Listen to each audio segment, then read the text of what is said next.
Welcome to this second part of the Irish training video. I didn't appreciate that the software solution I was using to create these videos only restricts me to 30 minutes, so I've had to divvy this up into two separate videos, but I'll just jump into where we left off. There's not a huge amount more to go through, but the features I just wanted to show here are still pretty important to the Irish market. So I've just kind of explained how to do some comparisons in part one, really comparing proposed versus existing. Something else to consider that goes side by side to that is on the left-hand side under portfolio tools. There's a couple of little calculators that are very popular. Now, each, they both are ultimately charging calculators. Ex ante cost and charges is MIFID related, so it will allow you to very quickly suck out all of the costs and charges related to a portfolio in analytics. Bear in mind, it has to be an investment portfolio that discloses MIFID cost and charge details. You're not going to obviously have a pension arrangement feed through there because they don't provide transactional charges or incidental, etc. So it does have to be an investment contract. And reduction in yield calculators when you want to compare the charges of two solutions side by side. So let's just tackle this one very quickly. I'm going to use the world allocation portfolios that we're just looking at throughout this demo, but as I keep on stressing, it could be whatever you like. Any portfolio you've got in analytics, you'll be able to grab it. So let's just do the 80/20. Investment details, how many euros we got in this pot. This may be a €100,000 pot, and we want to invest over 10 years. What's the growth rate? I've just got to put something that's logical. It does actually suck out the historic growth rate of that portfolio, but I'm just going to stick with 4%. And if you click on product charges, it will then go and grab all of the MIFID style costs and charges. So your ongoing, your transactional, and your incidental. And it will then aggregate it all together and show you what the true figure, what the true charge is of that investment solution. What about the service charge? Are there any additional services on top of that? If you open up ongoing, you've got the three core ones really: advisor fee, platform fee, and investment management. You can put in a sum, an amount of value rather than percentages, but just for the purpose of this, I'm going to say, yeah, my advisor fee is 0.5%. There's a platform involved that's 0.2, and there's no discretionary charge on top of this. So there we go, 0.7, nice and easy. And the results, this is what you'll end up PDFing for the client. I've asked for it to project over 10 years. That's why the charges look absolutely horrendous, but it's just kind of added them together. So I'm saying, look, over that 10-year period, this is how much you're going to pay. This is the reduction in yield that you're going to suffer because of these charges. And then it basically breaks it down to, you know, how many euros you're paying for each one of those parts of the service, from the product charges to the actual service charges, and the drag you're going to experience on the performance over the coming years, on the calculation underneath. So if you really wanted a full-blooded cost and charge disclosure on an investment contract, all in euros, that's why we've built that. It's really useful. PDF it, provide that to the client. The other one, if I come back to that home screen at the top, the other useful calculator is this one, reduction in yield. Before I forget, just bear in mind when you do this yourself on analytics and go and grab, if this is the first time you've done this, hit reduction in yield or MIFID calculator, the pop-up blocker will block it. You'll just notice a little thing up here flashing saying the pop-up's blocked it. Just always allow, and it will then just load up. Reduction in yield is just, it's not specific to an investment contract or pension contract. It's any contract. Whenever you're trying to compare the costs and charges of one thing versus another, this is a really good little tool to use. You can go straight in there. I'm going to kind of use the same as I just used a second. I'm going to use one of these world allocation portfolios because that's the solution I'm recommending. Give that a couple of seconds, and I want to then compare that against what the client currently invests in, which is that Keith Baker portfolio. So let's go and grab the world allocation first. Let's do whatever, 60/40, and then my client's got this one. If I can spell it, Keith Baker pension. What are the investment details? This is quite similar to what we just did a second ago. Let's just ramp it up a bit. Let's say €400,000. Want to project that up over 25 years. Again, what's the growth rate I want to assume? And again, it pulls in the figures at the bottom for me. The initial one, I'm just going to make a fair comparison. I'm going to say, look, moving forward, let's just pretend these solutions grew at the same amount, because I can't make any guarantee that one's going to do better than the other. Let's say they both grow at 4%. Now, what are the charging differences between the two of them? And it's really up to me just to pop the charges in. Now, analytics knows what the charges of the solutions are. So that's 0.33 and that's 133. So that's nice and easy. What's the advisor fee? So I can pop that in. And again, euros or percentages, up to you. Again, is there a platform involved? Maybe there is. Maybe we've gone, maybe Davy or Standard Life, etc., or Aberdeen. So I can pop a platform fee in there as well. Any other charges, again, discretionary charges, etc. But ultimately, all you've got to do is pop in all the charges that client is paying and hit the results tab. And it then just gives you a nice summary of a breakdown of all of the charges they are paying for each, again, for each part of that value chain.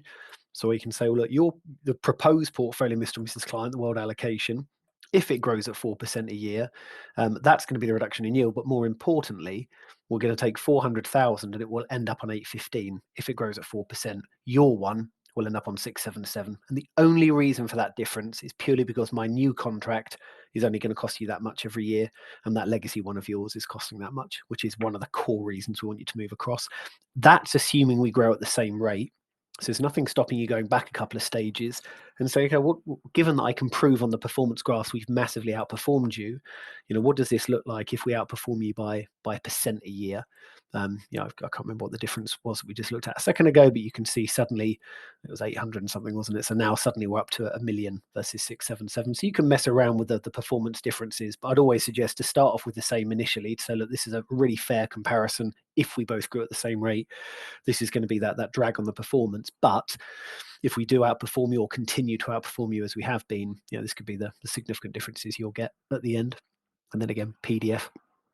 So those tools are incredibly popular, not just in the UK, but obviously beyond. The other couple of features I just wanted to point out, if I come back to this main screen, is on the left-hand side, you've also got fund filters as well. Now, there's two ways of filtering data on analytics. If I'm looking for a really good fund in a particular sector or kind of industry, if you click on the sector tab over on the left, I think we looked at multi-asset funds a second ago. So if I use that example, I'm going to grab a universe. There's all my different sectors, and I can just go and grab my where's it gone? My mixed investment, my kind of average. I've suddenly lost it. Where's it? Mixed investment balance. There we go. Let's see, average balance fund in Ireland. And over on the right hand side, what do I want to do with that data? I want to throw that into a performance table and generate.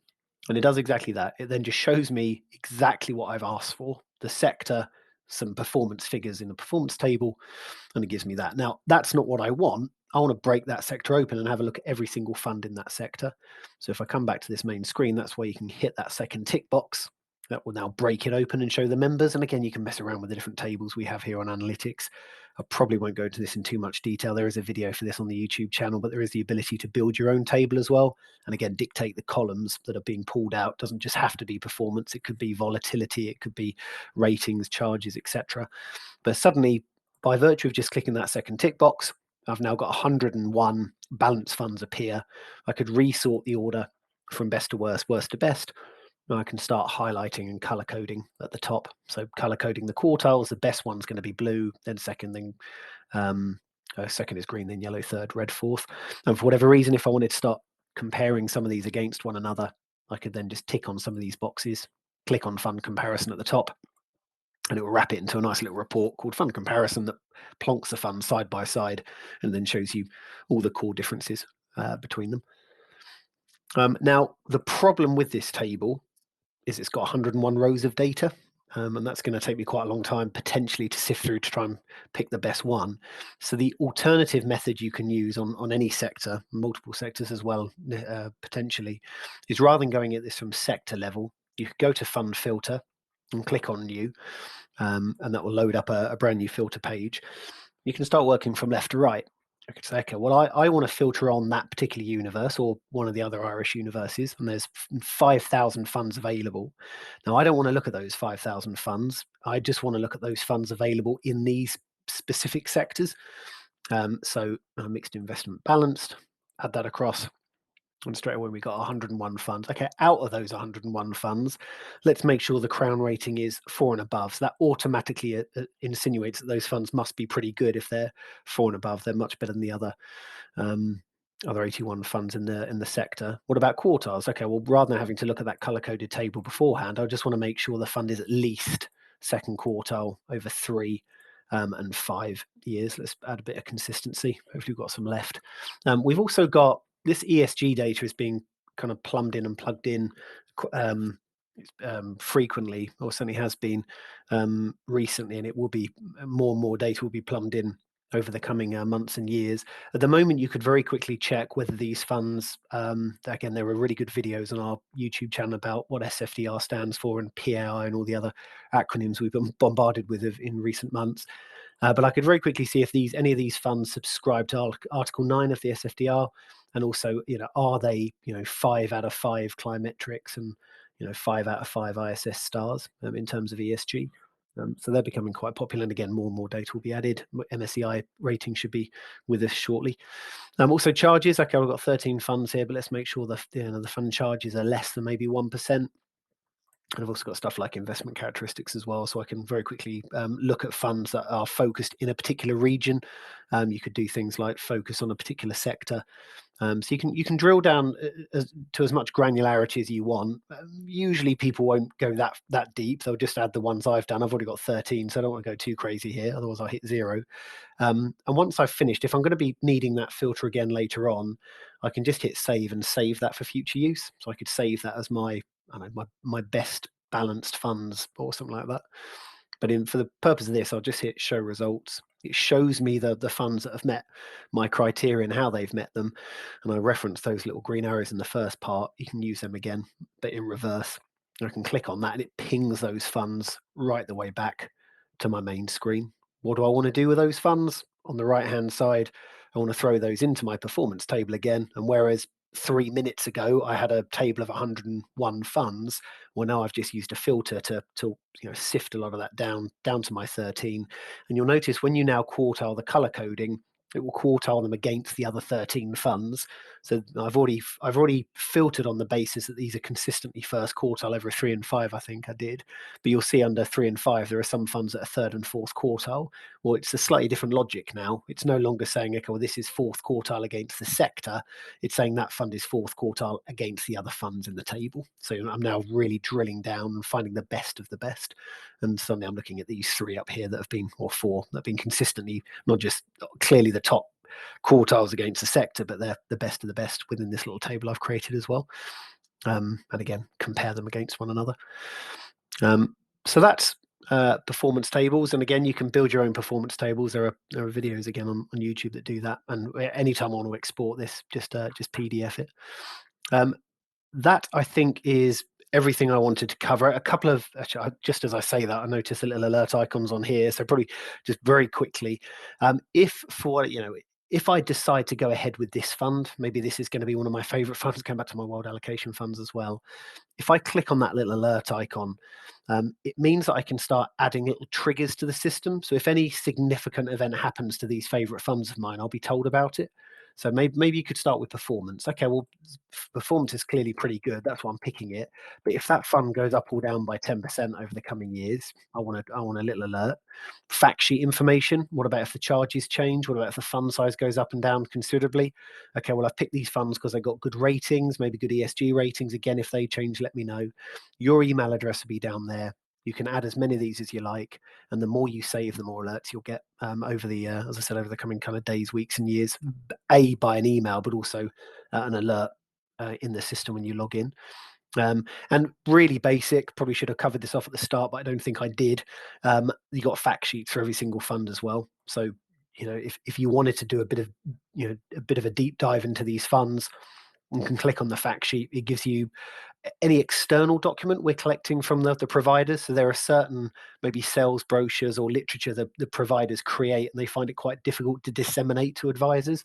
Well, they give us all of that literature and we then plug it into analytics. So you'll get videos and extra PDFs under research and insight, ESG ratings, ESG data, quick statistics about the funds, including ratings, and who the managers are at the bottom. But at the very top here, you've got loads of tabs that you can flip between, and it will show you kind of the breakdown, the performance, the asset allocation, historical asset allocation of that fund until you're ready to take it away from the system and just PDF it. And again, it comes branded with your logo. So I'd say that's the majority of features an Irish advisor would get the most value out of. That's kind of that they're the ones we've covered off in these sessions.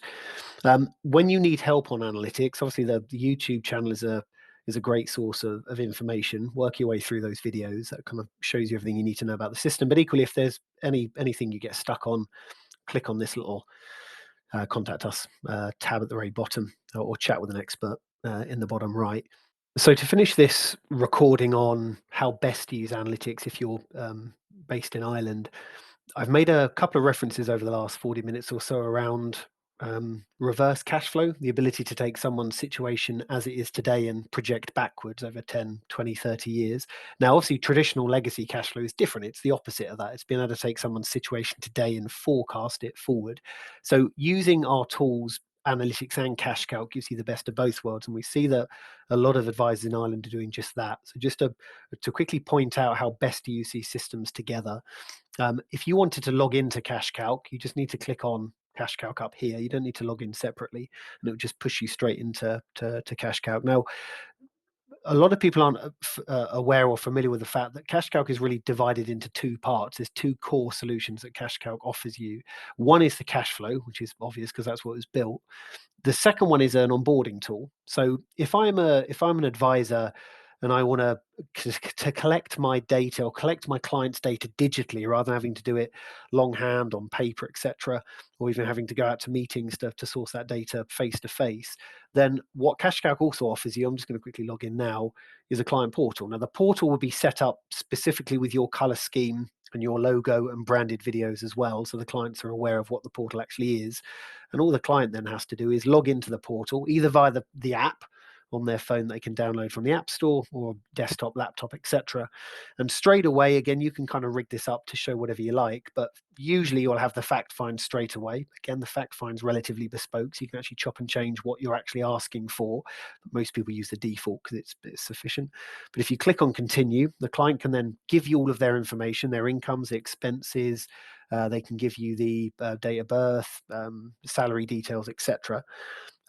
You've also got an attitude to risk questionnaire plugged into this, which more and more Irish advisors seem to be quite interested in. That will allow you to very quickly get the client to fill in an ATRQ. It gives you a 1 to 5, and that kind of segues back to what we're just doing in analytics.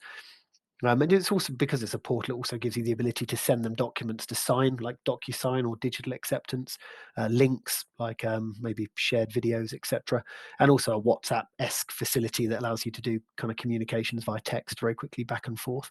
But if I'm a client, maybe a brand new client, never met you before, the advisor, I could come onto your portal, I could fill in my fact find and my ATRQ, and straight away now CashCalc works as a little hub of that data.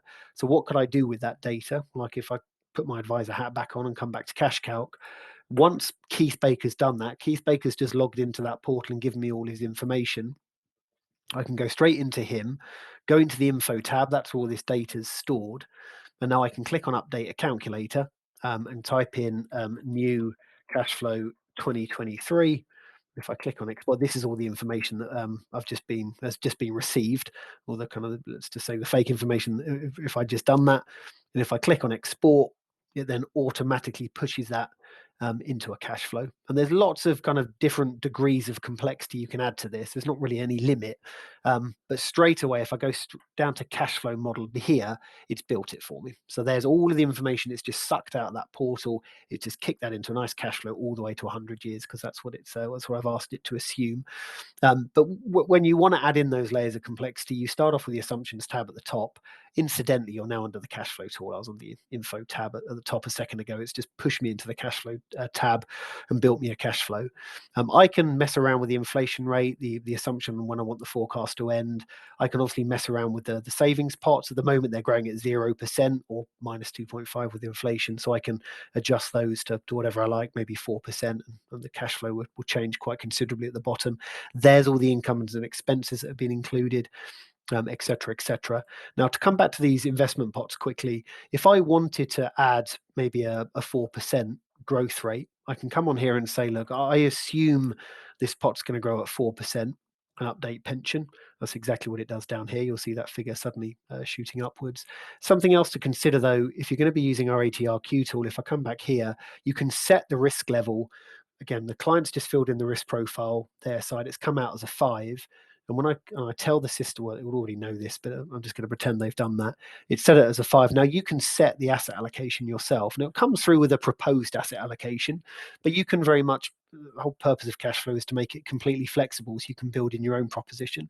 So I've created an asset allocation that's 80/20, or lo and behold, my dimensional world allocation fund was 80/20. So the idea is, again, it's all automated, all kind of feeding through, all kind of feeds back to analytics. I've just filled in an ATRQ. It's come out as a 5. Therefore, the asset allocation that comes through is an 80/20, and I can start now creating some nice content in analytics around that potential investment solution I'm recommending. But more importantly, I can now set that in my cash flow. So when I come into my savings pots, I'll go back into my pot here. I'll click on variable, and here we go. Is an E-value risk profile 5, and that's the rate of return. And I can now update pension, and straight away that will go to my E-value risk level 5, which is taking the asset allocation of my 80/20 that I've dictated. And again, suddenly the cash flow shot up at the very bottom. So by using all of these solutions beside each other, I always say it kind of creates a bit of an ecosystem. That ecosystem where you can kind of move data pretty seamlessly between these different systems, but more importantly, just use them side by side. You're creating a load of good stuff in analytics, creating a load of good stuff in cash calc, but all of that can be very quickly shared with the client via that portal.